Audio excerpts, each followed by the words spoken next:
السلام عليكم ورحمة الله وبركاته. نبتقلين نحرس كلكين الله ييلو دمان أصحابتا ميل والبا جوجتان marka wad halkan waxaan doonayaa hadcelin balaaran halkan inaan ugu diro dhamaan ummadda Soomaaliyeed qaasatan dhalinyarta kuwaas oo muuqaaladeeda markaa u sii share gareeya dhamaan asxaabta kale. maanta waxaan doonayaa inaan ka hadlo ama inaan dhameystiro qaybtii labaad oo markaan ugu hadlayo ereyga shit.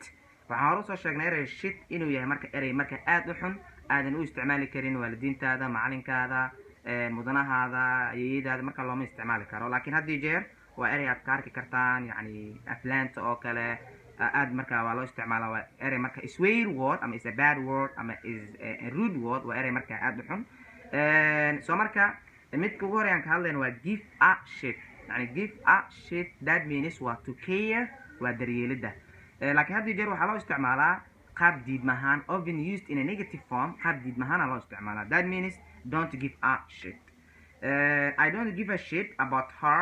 that means iyada aniga kalama jecli. I don't give a shit wax igama gelin kalama jecli. tusaalaan oo kale gabar adiga xiriir idinka dhexeeyay mustaqbal ka lahayd calafkii meesha ku dhamaaday. soo marka saaxiibkaada wuxuu ku dhahay hey Umar, so last night I saw your girlfriend at the party she was with Ahmed. Last night I saw your girlfriend at the party with Ahmed. hal waxaan arkay saaxiibadaada iyadoo joogtay maxalad xafladda waxayna la joogtay marka Ahmed. adiga marka waxa laga yaabaa inaad dhahdo I don't give a shit about her. يعني waxaas wax igama galin. يعني iyada marka maba kalama jecli oo madanayna oo kale. ama waxa laga yaabaa inaad maqasho I don't give two shits. I don't give two shits. that means kalama jecli. ama I don't give a darn kalama jecli. ama I don't give a damn kalama jecli. I don't give a fuck. that means I don't care kalama jecli. mid labaad aan ka hadlayno waxa loo jeedaa waa give someone shit ama give someone crap. that means to tell off with someone. qof marka inaad canaanato. waa to scold, to rebuke ama to judge with someone. qof marka inaad canaanato. tusaale ahaan oo kale the manager gave me shit yesterday. maamulaha shalay aniga way canaantay. the manager maamulaha gave me yani give waa present past wuxuu noqonayaa give someone yani waa indefinite waa magacyeel.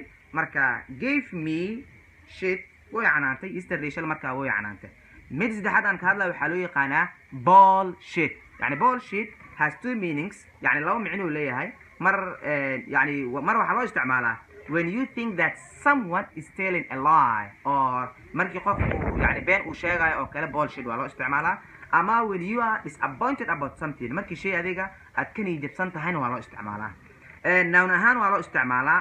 magac ahaan waa u isticmaali karnaa. tusaale ahaan oo kale qofaa wuxuu yani qisaad ogtahay qofaa waa yani ayuu kuu sheegay qisadana markaa been ay ahayd. waxaa tidhi your story is bullshit. sheekadaada that means run ma ahan. your story sheekadaada is bullshit, is not true. yani dhab markaa ma ahan. laakiin maraykanka haddii jeer waxay raaciyaan a bunch of. your story is a bunch of bullshit. sheekadaada markaa dhab ma ahan. laakiin Britishka waxay dhahaan a load of ay raaciyaan. your story is a load of bullshit. that means your story is not true markaa dhab ma ahan. waxaa kaloo midkeena kale aan qaadanayna waxaa la dhahaa to be full of shit. yani to be full of shit haddii jeer not telling the truth waa qof markaa isagana marka uu yani run uusan kuu sheegaynin laakiin waa xoogo emphatic form oo loo isticmaalo sida bullshit oo kale. yani bullshit bs na waa lasoo gaabeeyaa. xoogo emphatic markii la rabo in la isticmaalo full of shit la dhahaa. tusaalahaan oo kale you are full of shit. that means you are lying. adiga been ayaa sheegaysaa. qofaa waxaa ku tidhi you are full of shit, you are lying. aad ku tidhi qof yani been ayaa sheegaysaa. asiga waxaa laga yaabaa inuu isdifaacin oo ku dhaho I shit you not. I shit you not. I shit you not. that means I am being honest. aniga waxaan ahay qof markaa daacad ah. I am not lying. aniga markaa been markaa ma sheegaayo. midana xigta sidoo kale so bullshit waxaa kaloo dhahane qofka markii wax uu ka niyadjabsan yahayna waa loo isticmaala. tusaalehaan oo kale waxaan dhihi karaa my English teacher gave me C++. yani macalinkayga ingiriisiga wuxuu i siiyey C+ ayuu i siiyey. so that is bullshit. that means I am not satisfied or I am not gratified. that means ani marka kuma qanacsani. okay sidoo kale mid xigta waxaan qaadanaynaa waxaa loo jeedaa waa feel like shit. yani feel like shit qof markuu u daalan yahay loo isticmaalaa. so tired and pooped out. qof markuu aad markuu u daalan yahay. I feel like shit today. maanta aniga markaa aad aan u daalanahay. mid xigta waa be indeed shit. qof markii khatar ama baxar marka uu ku jiro. tusaalahaan oo kale aniga $10,000 ayaa waxay gashay yani furniture store yani baqaarka lagu iibiyo alaabaha guriga ama xafiiska marka waxaan dhihi karaa so I lost $10,000 at the furniture store last month yani bisha lasoo dhaafay aniga waxaa $10,000 waxaa iga gashay oo khasaare aan yani aan kaga galay furniture store I am in deep shit aniga hadda waxaan ku jiraa baxr ayaan ku jiraa khatar yani khatar maaliyadeed ayaa markaan ku jiraa يعني B waa verb to be yada يعني am is are present was were or past will be shall be future iyo B marka past participle that means she he it waxaad u isticmaalaysaa she is in deep shit that means ida khatar ayay ku jirtaa I am in deep shit you are in deep shit qaabkaas marka loo isticmaalaya mid xigta shits and giggles يعني shits and giggles waa to do something for fun shay marka kaftan ama ciyaar marka u sameynaysid tusaalahan oo kale dhalinyarada isla joogtaan markaas sheekada aad bay idinku bixaysaa marka ilaahay markiis mid saaxiibkaada wuxuu ku dhahay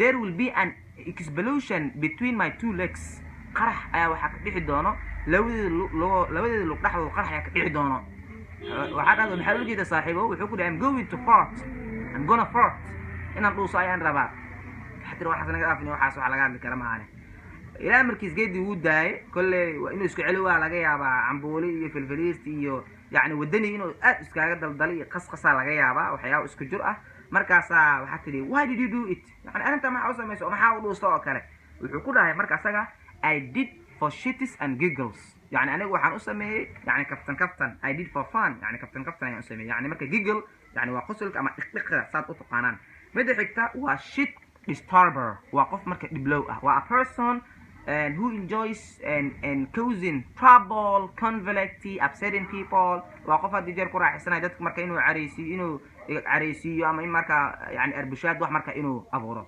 سلام كان لبق جبر صاحب لبق جبر سلام دشتي ميدا مركا وحاول ويلي ودا مركا هاي الله شيء وحدي كتا. My sister told my mom about my boyfriend يعني ولا شيء وحي أشكته هي دي واحد كسبتن سحيب كي أي أشكته. She is a shit disturber. waa gabar marka aad u dhib badan hadda jeer waxay jeceshahay dadka marka inay niyadibiso mid xigta scared shitless that means ama waxa kale jiro shit bricks qofka markii wax aad marka ugu baqay means you are very scared of something markii adiga shay marka aad ugu baqaysid tusaalahan oo kale I watched movie last night I watched scared movie last night hal aniga waxaan daawaday film marka aad horror movies oo cabsi ayaan daawaday I am so scared shitless that means aniga aad baan u baqayaa mid xigta shit out of someone waxaa loo isticmaalaa qof markii shay qixitaan uu ka bixinaayo to extreme of level markii uu rabo inuu muujiyo use it to emphasize the degree of force of an action that you are describing tusaalahan oo kale qof ay dhibay markaasaa waxaan dhahay go away iga tag you annoy the shit out of me aad baad iga xanaajinaysaa go away iga tag you annoy the shit out of me aad baad iga careysiinaysaa ana waxaan dhihi karaa haddii aad baan ku jeclahay I love the shit out of you aad baan ku jeclahay ama I do love you aad baan ku jeclahay midda xigta midka ugu dambeeya waa no shit يعني has two meanings يعني waxay leedahay laba micno ayay leedahay waxaana loo isticmaalaa use it to express an amazement or annoyance يعني qof markii uu rabo inuu muujiyo يعني ama kak ama amazement يعني wax marka shay kugu cusub oo kale qof markii uu rabo inuu muujiyo ama sidoo kale annoyance caadina marka waa loo isticmaalaa tusaalahan oo kale saaxiibkaada ku imaaday markaas wuxuu ku dhahay hey I'm going to marry with Maria aniga waxaan doonayaa inaan guursado ama inaan nikaxsado Maria gabadha la dhaho inaan guursado ayaan rabaa adiga marka ma ogid waxa dhaysa no shit really are you serious wow ana waxaan cajiib waa wax marka ama kak ah ama waxa uu isticmaali kartaa xanaaq annoyance tusaalahaan oo kale gabadhii xiriirkii calafka ah ka lahayd oo xiriirkii ka dhaxeeyay calafka meesha uu ku dhamaaday saaxiibkaada xal marka xafladii ku arkay wuxuu ku dhahay I saw your girlfriend at the party last night with Ahmed يعني xalay aniga saaxiibadaada xafladda waxaan yani ayaan ku arkay wili wixii la socod marka Ahmed adiga marka waxa laga yaabaa inaad no shit so I have already know about that يعني arintaas waaba ogaay dhafa so don't tell me that arinta ay sheeg no shit iyada marka waa loo isticmaalaa waxaan filayaa marka inaad muuqaalkaas in badan aad ka faa'iideen sidoo kale si share gareeya asxaabta ula si share gareeya commentigiina waa aqriya asxaab fara badana casharo inaan muuqaal kale inaan soo bixiyo arday bilow ah qaarkooda waa la socda insha Allah muuqaalada xigta ayaa markaan ka soo bixin doona hal iloobin marka inaad sii share gareysaan. Assalaamu calaykum wa rahmatullahi wa barakatuh.